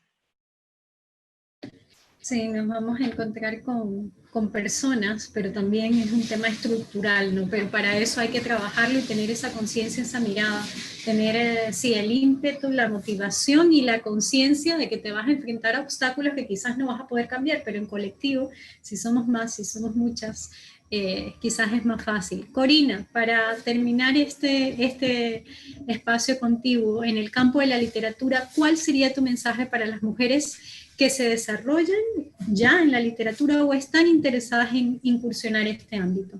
¿Qué nos podrías contar? Bueno, yo creo que de por sí es una pregunta un tanto difícil porque yo creo que las razones a las que nos llevan a escribir a cada una de las personas en este mundo son diferentes. Por lo menos a mí me llevó a escribir el hecho de no poder, o sea, a pesar de que yo soy una persona muy expresiva, yo creo que las personas que me conocen saben que soy alguien que inmediatamente dice lo que pienso. Algo que me costaba y me ha costado muchísimo expresar ha sido cómo me siento. Entonces yo creo que eso fue lo que a mí me llevó a la literatura.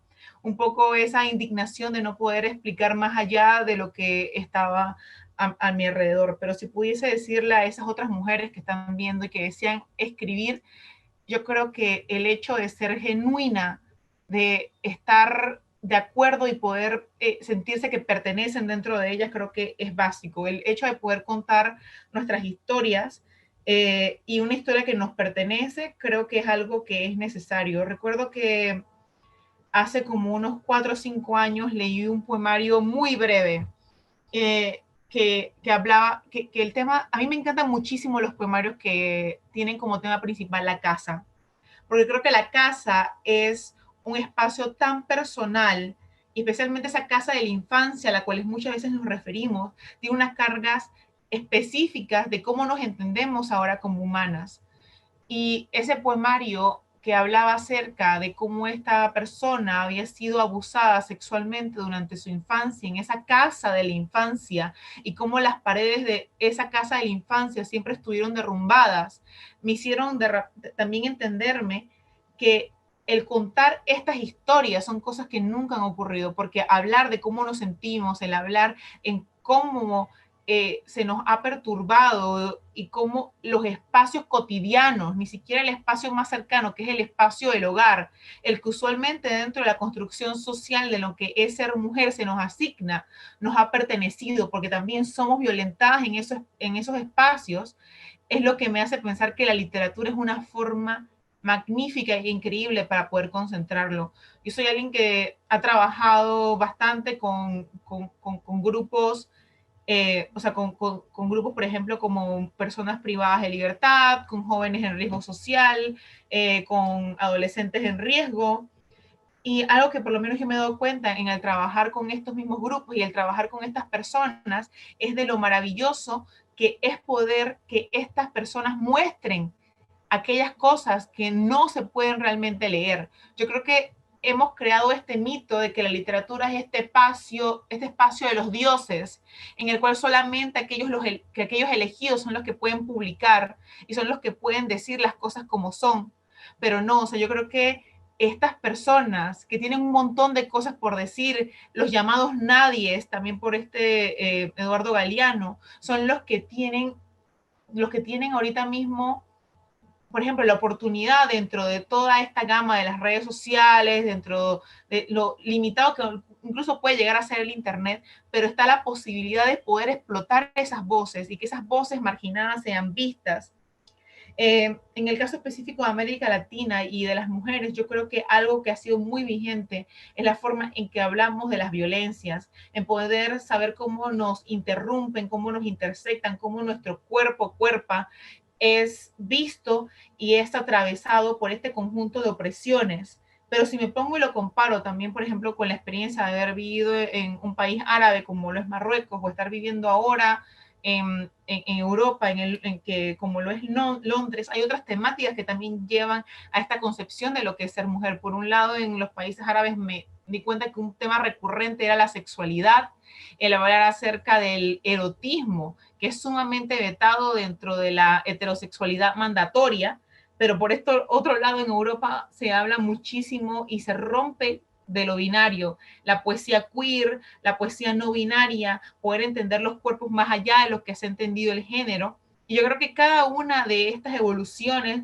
de lo que las personas estamos hablando y lo que buscamos romper, creo que es fundamental para estas mismas construcciones de quienes aspiran y sobre todo quienes están viendo este panel quieren o buscan, no sé, de alguna forma poder escribir. Y yo creo que esas preocupaciones internas que tenemos y que nos atraviesan son necesarias y son el punto, muchas veces llamada la musa, que nos hace de repente agarrar una pluma o agarrar el teclado para poder empezar a escribir las primeras palabras. Yo creo que lo necesario para empezar a escribir básicamente, y con esto termino, es tener la intención de incomodar. Sí, y bueno, y las mujeres, creo que tú fuiste la que lo dijiste, alguien por ahí dijo que ponemos temas incómodos, y eso dice mucho, ¿no? El que todavía haya temas que estén planteados por las mujeres o cosas muy naturales, biológicas de las mujeres, que también lo mencionaba Walkiria, que incomoden, que sean una vergüenza, nos dice que hay mucho todavía por cambiar, porque a quienes incomodan, si el mundo hay mujeres y hay hombres, ¿por qué incomodan estos temas que son parte de la mitad de la humanidad? Entonces, porque las voces o los imaginarios que están allí no hemos estado nosotras. Bueno, vamos a pasar al periodo de preguntas. Tenemos algunos comentarios, un par de preguntas, las comparto. Y tenemos más o menos 20 minutos, así que ahí sí vamos a cortar un poquito los tiempos. Dice, mi admiración, Prasta Soara, dice, mi admiración a las 4 grandiosas mujeres que participan en esta actividad. Están labrando el camino hacia un mundo cada vez más justo para las mujeres de todos los campos profesionales. Igualmente dice, muy acertados comentarios. La doctora Ivonne y la honorable diputada Walkiria han dado en el clavo. Somos muchas las que tenemos que enfrentar esos cuestionamientos sobre nuestras decisiones personales. Sigan haciendo su valiente labor y gracias por mencionar a los hombres que sí valoran el rol de las mujeres por sus competencias y preparación.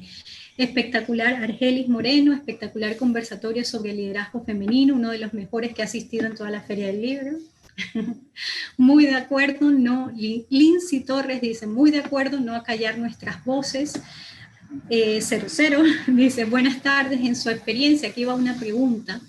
¿El trabajo más fuerte se debe hacer con las mujeres mismas? ¿Nuestra mentalidad, nuestra valoración personal, cultivo cultural, o consideran que el mayor obstáculo está afuera?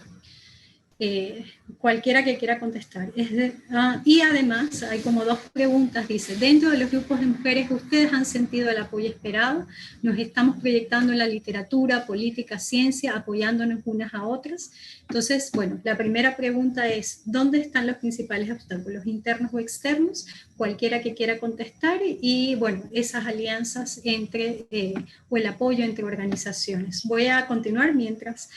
De nuevo, Praxta Soara, pues la doctora Ivonne tiene una fan, dice, se le recuerda con mucho cariño.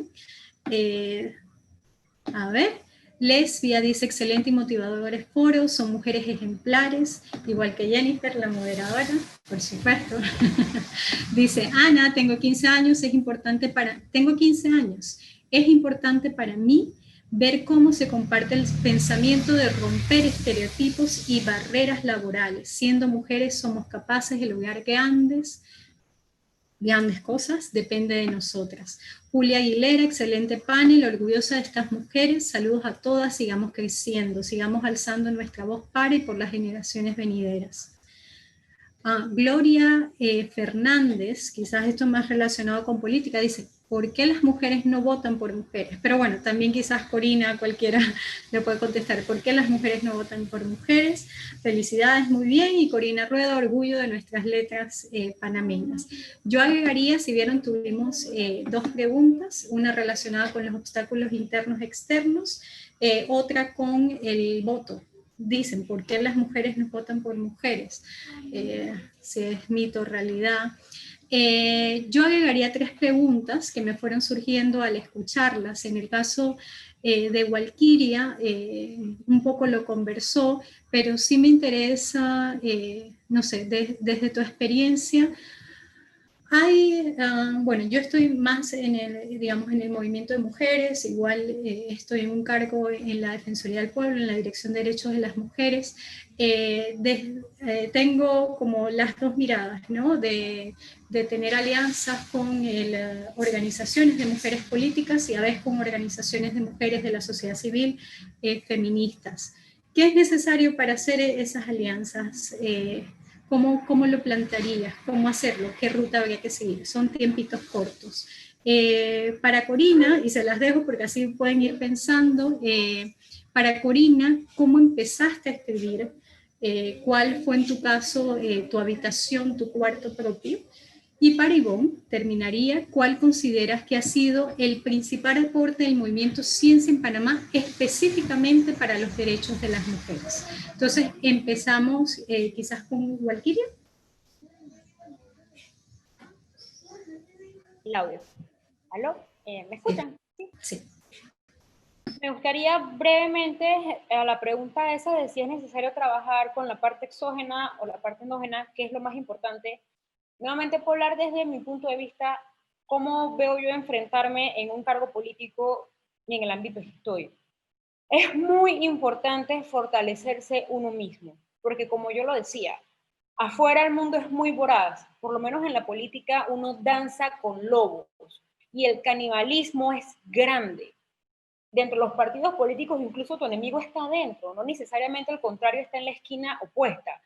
Entonces se necesita tener un estado zen, un estado emocional, un estado anímico bastante parejo, bastante robustecido, porque si tú misma vas con inseguridades propias de las edades, de lo que sea, de tu parte cultural, de lo que sea, eres presa fácil, eres más vulnerable y ellos huelen tu miedo.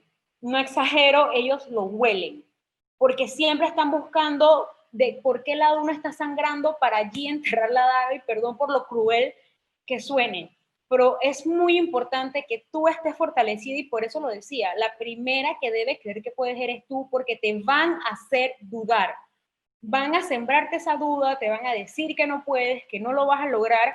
Entonces es necesario tener esa entereza, esa fortaleza. Nuevamente, yo lo digo emocional, yo digo la parte zen, no sé si alguna lo quiere ver desde un punto de vista religioso, indistintamente de la fe que profesen, pero tú necesitas estar en paz contigo mismo, porque si no es así, te van a quebrar. Basta con poner un pie afuera de la cama que el mundo tiembla y están buscando la oportunidad para disminuirte.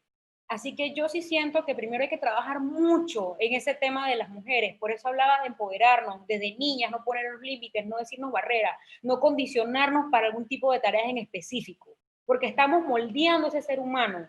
Y si se le dice desde pequeña que tú solo sirves para concebir, créanme que eso es lo que muchas de ellas van a pensar.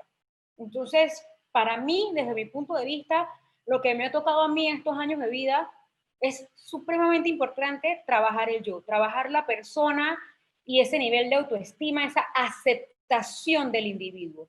Y en el tema de las alianzas, respondiendo a tu pregunta, yo no te diría que es tan simple como que la mujer no vota por mujer.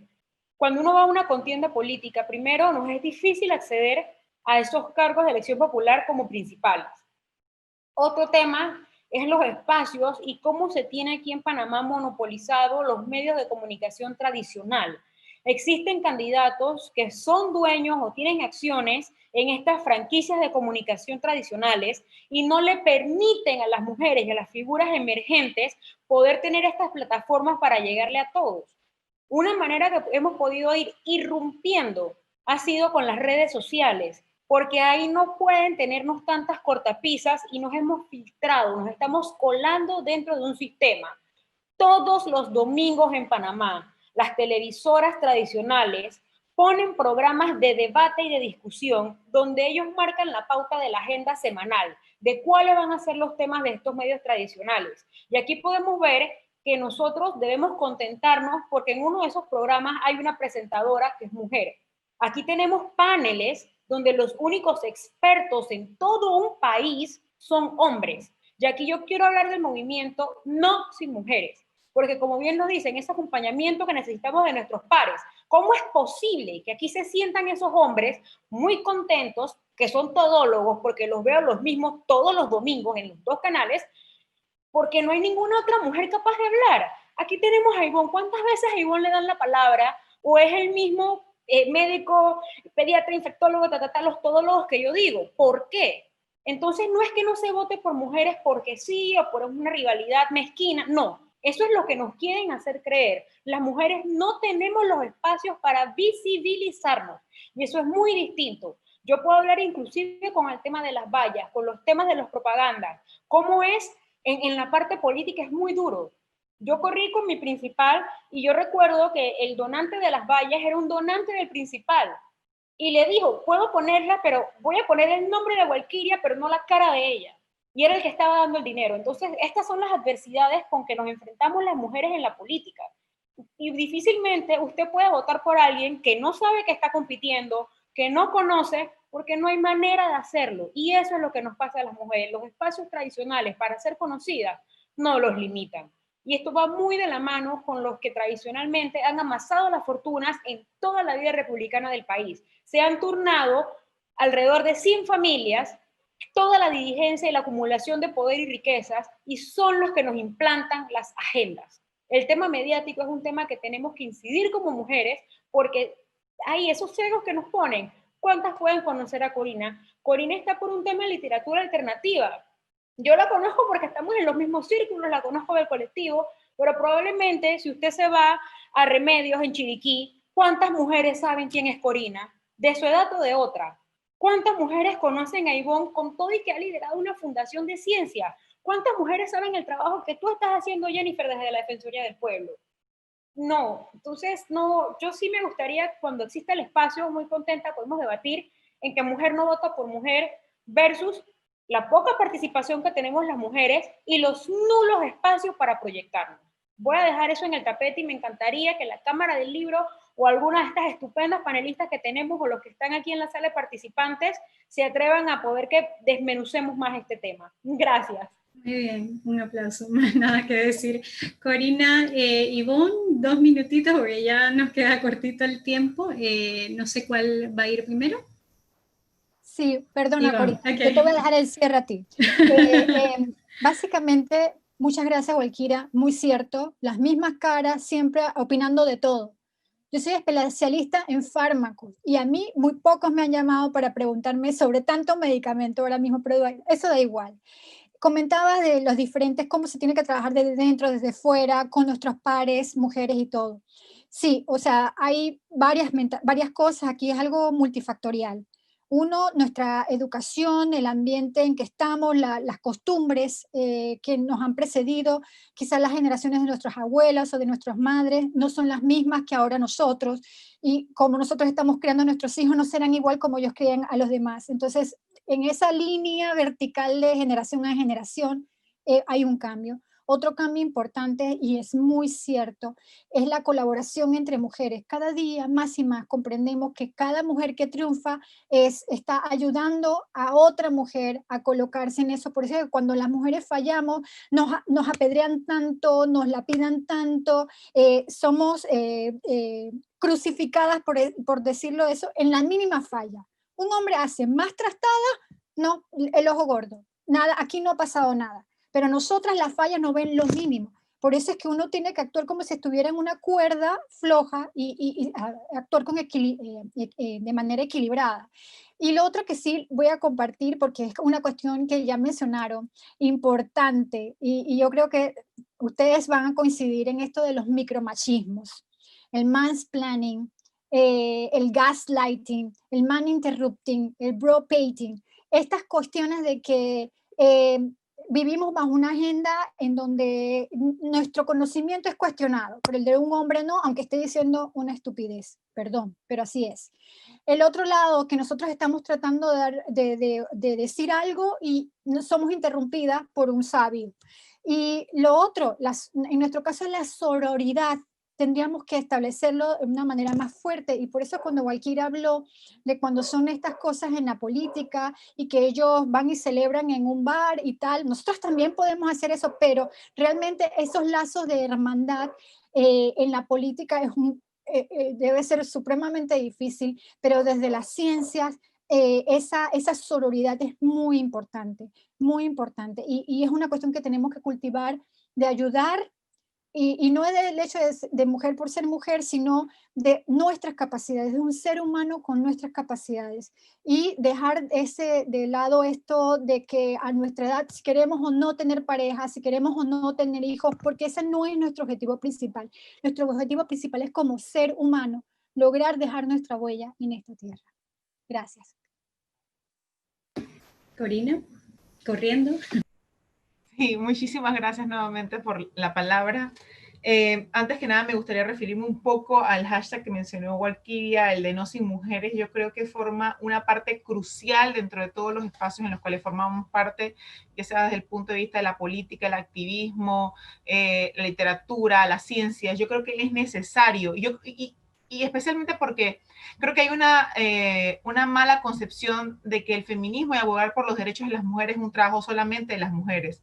Si bien creo de que este espacio debe tener voces de nosotras mismas, eso no quiere decir que los hombres se deben hacer los ojos gordos y no ver realmente cuál es su responsabilidad en todo esto y asumir cuáles son sus privilegios. Parte de asumir los privilegios es también entender que siempre han tenido el derecho a la palabra, que se les tomen en cuenta, que se les vea como aquellas personas principales para poder hablar y tener credibilidad sobre cada una de las cosas que se dicen. Y para mí el movimiento de No Sin Mujeres creo que es necesario. Yo creo que de los pocos que yo he visto en Panamá que han decidido decir no, me bajo de participar en un panel porque no hay ninguna mujer, ha sido, por ejemplo, Richard Morales. De ahí yo creo que realmente han sido muy pocos y si no me acuerdo, disculpen, pero en realidad yo creo que es necesario que nuestros compañeros, estos mismos que dicen, que abogan por nuestros derechos, y aparecen sobre todo, o sea, por ejemplo, hablando del movimiento social, yo estoy cansada de ver a tantos hombres diciendo de que sí, la igualdad para los trabajadores y las trabajadoras, igualdad para todos y todas, pero a la hora de la hora, quienes están en esas mesas tomando las decisiones y hablando por nosotras, son también ellos. O sea, yo incluso me pongo a pensar desde el punto de Corina, vista... tenemos como 4 minutitos. Sí. O sea, solo agradece la cámara al final y ya, la cámara sí, panameña. sí, perfecto, voy a ser concreta. Pienso en compañeras súper relevantes como Nelva Reyes, que dirige un sindicato y que creo que es completamente no vista por el resto de compañeros y compañeras. Y respondiendo a tu pregunta ya, Jennifer, cuando me preguntas cuál es tu cuarto propio, yo creo que cuando hablamos del cuarto propio, que es un concepto que viene de la escritora Virginia Woolf, creo que incluso es un concepto bastante élite, es un concepto que proviene del privilegio. El hablar de un cuarto propio quiere decir que tener recursos para poder tener ese cuarto propio, para poder adentrarse a una misma y escribir. Yo creo que si yo he tenido la oportunidad de escribir y ha sido realmente a una tardía edad, entre comillas, es porque he tenido muchísimo apoyo de mi familia, es porque he podido estar trabajando y he podido sacar tiempo de donde no he tenido para poder hacerlo y poder verme a mí misma, pero el ejercicio de escribir, de escribirse, de poder pensarse, hay que recordar que los griegos veían el ocio como parte de su cosmovisión y como un derecho, y que en cambio en nuestra sociedad el ocio se ve como haraganería. Entonces, en vez de, hay que también como que pensarse estas dualidades en las cuales a las mujeres se les excluye por completo porque están relegadas a las labores reproductivas y entonces de suplir necesidades, de atender hijos, de reproducir y producir esos hijos en general. Bueno, lo dejo hasta ahí. Gracias por este excelente panel y ya te dejo cerrar, querida Jennifer. No, ya. Muchísimas gracias a todas, Ivonne, Walkiria, Corina, por sus aportes, sus miradas, ha sido extraordinario en realidad este panel, y por supuesto a la Cámara Panameña del Libro por brindarnos este espacio, y yo creo que nos van a sacar pronto. Así que bueno, atentos a la programación y que hay muchas cosas. Hasta luego, muchas gracias a todos.